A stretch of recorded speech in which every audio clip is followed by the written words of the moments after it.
Good evening po mga sambayanan karerista. Ito na po tayo, Mangkelos TV, upang maghatid ng ating mga giya sa araw na to, October 9, 2024, Miyerkules, na meron pong binuong 7 pangarera at magsisimula po muli ng alas 5 ng hapon. Hindi po gaaning kakapala ng mga magsisitakbo at wala po tayong masasabing lubhang pinapatok sa laban na to.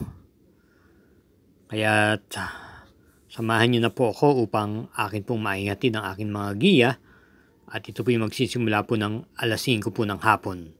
Kaya tayo na po. Karera number 1, start po ng winner take all, races 1 to 7. May distansyang 1,400 meters, isang 3-year-old and above maiden race. Post time is 5 o'clock p.m. At bilang pampremera po natin dito, merong 6 na kalahok dito. Ang pili po natin yung numero 3, Batang Kanlaon, na muling renda ni Abrea. Ito'y kagaling lamang sa kanyang takbo sa Novato. At nung nakaraan tumakbo sa isang maiden race, siya po ay dumating lamang po ng 4th pwesto kay Modern Legacy. From JD Calagos, kinabyo nga po siya kay EA Abrea. Sa naturang karera pong yun, siya po ay nasegundo llamado, pero mukha pong nakiramdam lang po at hindi po gaano siyang ginalaw. Kung pagbabasihan natin yung kanyang tinakbo, tignan natin nung 1/2 mile at 1/4 mile, siya po ay nanatiling pang-apat, may di man lang po gaanong kumilos. At pagsapit sa meta, pang-apat pa rin po dumating.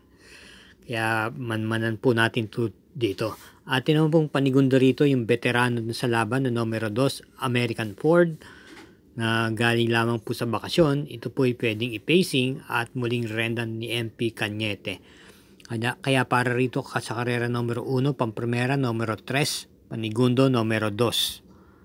Karera numero 2, isang class 5, split group 6 to 10, distance 1,200 meters, start ng peak 6, races 2 to 7, at meron pong 8 entries.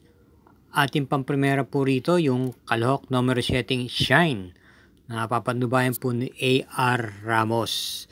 Sa aking pagkakabasa rito, marami pong mabilis dito. Nandiyan po si Safe in the West, Bright Mind at Little Annie.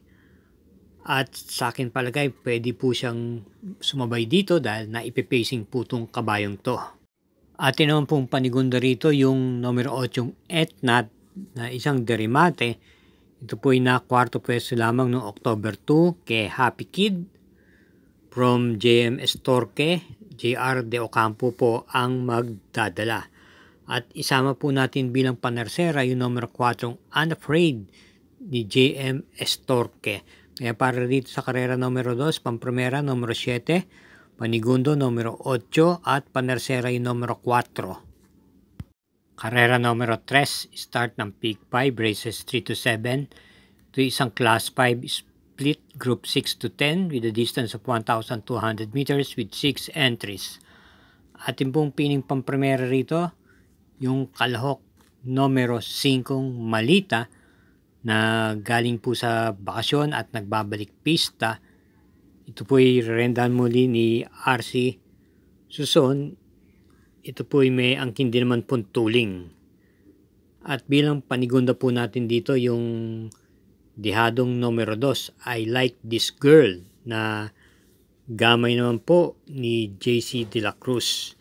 Ang ating susuriin at babalikan nung mga nakaraang buwan, nung July 2, ito po ay dumating ng segundo kay Success of Times at meron din naman pong angkin tuling at bukod doon, maganda rin naman po ang kanyang kilos bago sa buwan ng July.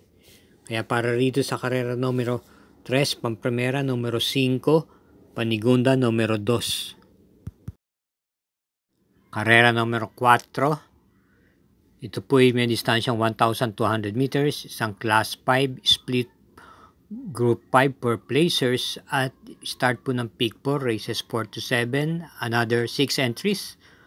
Ating pong first choice dito yung kalahok numero 5, Black Diamond, na Papatnubayan po muli ni JM Estorque at ito po may angkin remate at pwede rin pong i-pacing.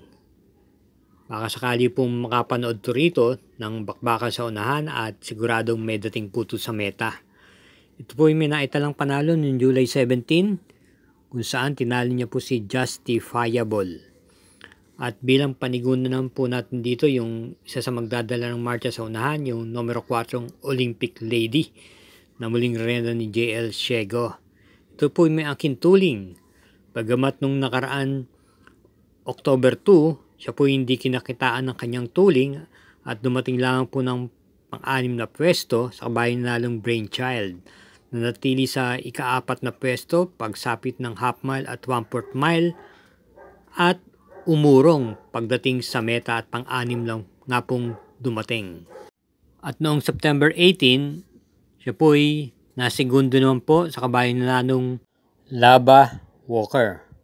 Kaya para rito sa karera numero 4, pampremera numero 5, panigundo yung numero 4. Isang paalalang pumuli, huwag po tayong makakalimot na mag-subscribe, pakishare na rin po at i-hit po ang like button. Salamat po. Karera numero 5, may distansyang 1,200 meters, isang class 5 split group 11 to 15 at meron po tayong 8 entries dito. Bilang pampremera po natin yung numero 4 Oruti na muling papatnubayan ni JD Flores, may taglay na tuling din na pwedeng sumubay sa unahan at pwede po itong i-pacing. Bagamat galing sa bakasyon, maganda naman po ang kanyang iniwan ng mga preba. Ito po ay may naitalang panalo noong April 28 kung saan tinalo niya po si My Dad Bogart at bukod doon, ito po ay parati rin pong natitimbang. Maganda pong dihado to rito. At atin naman pong panigundo rito yung galing sa panalong numero 1 Tenacity na may angkin tuling ni J.A. Guse. Kaya para dito sa karera numero 5, pampremera numero 4, panigundo numero 1. Karera numero 6, penultimate race, may distansyang 1,200 meters, ang class 4, merged 28 to 33 and 34 to 39 group. At ito po ay merong 8 kalahok dito at base sa pagkaka-lineup na ito po ang sa tingin kong medyo mahirap at pinakamagulong lineup. Lahat po dito ay pwedeng manalo. Gayunpaman, pipili po tayo base sa kanilang mga itinakbo. Pampremera po natin yung kalahok numero 4 Attractive Force na muling papatnubayan ni Ebrea. Noong September 4, ito po ay may naitalang panalo kung saan tinalo niya mismo ang kanyang kakwadrang Parisian Life na katunggalin niya ngayon din araw na to. Ito po may angkin tuling at naipipacing na rin po ito. At bilang panigundo po natin yung numero 6 Parisian Life na muling papatnubayan ni PR Dalema. May tuling din po at pwede din po itong i-pacing o manggaling sa likuran. Nakapagtala po ng panalo noong September 27 kung saan tinalo niya po si Marilag. At bilang panersera po natin dito yung numero 7 Sonic Clay na papatnubayan po ni JB Bakaykay. Ito po ay pwede rin pong sumabay sa unahan at iparimate. Itong nakaraan lang linggong to, ito po ay dumating po ng tersera pwesto sa isang regular race. At bukod dito, ito po ay mayroong takbo kung saan siya po ay dumating po ng segunda pwesto noong September 11 sa kabayang nanalong Uticus. Kaya muli ang pili po natin dito sa karera numero 6, pampremera numero 4, panigundo numero 6 at panersera numero 7. Karera numero 7, last daily double, paratingan po ng winner take all. Pick 6, pick 5 at pick 4, may distansyang 1,200 meters, isang class 4, split groups 16 to 21 at meron tayong 8 entries. Ito po ay may Super 6 na nakapaloob. Bilang pampremera po natin dito yung kalahok numero 5 Static na gamay po ni PM Cabalejo. Pwede po itong iuna sa harapan ipacing o iparimate. Atin ang pong panigundo rito yung kalahok numero 3, Malabon King. Na sa akin sa tingin, siya po ang malalimado rito at gamay naman po ito ni JR De Ocampo, isa pong derimate. Dumating ng segundo pwesto noong September 28 kay This Girl Is On Fire. At bilang panersera natin yung numero 7 Yabadabadur na may tuling na rin po at pwede pong i-pacing na rin. Itong nakarang takbo niya, ito po'y dumating po ng segunda pwesto nitong buwan ng Setyembre. Kaya para rito sa karera numero 7, pampremera natin yung kalahok numero 5, panigundo yung numero 3 at panersera yung numero 7. Thank you again for watching mga katrokis at sambayan karerista. Inuulit ko po, gabay lang po ito. Hindi pa rin kursunadang masusunod sa dakong huli. At hinay-hinay lang po sa ating paglilibang. Libang lang po. Yun lang po. At wag pong lalabis kung ano man ang kayang ilabas ng ating bulsa. Yun lang. Pakiingatan din po ating sarili sa ating pag-uwi. Dahil may mga mahal sa buhay po nag-aantay sa atin. Good luck po at naway matapat po ang ating mga giya.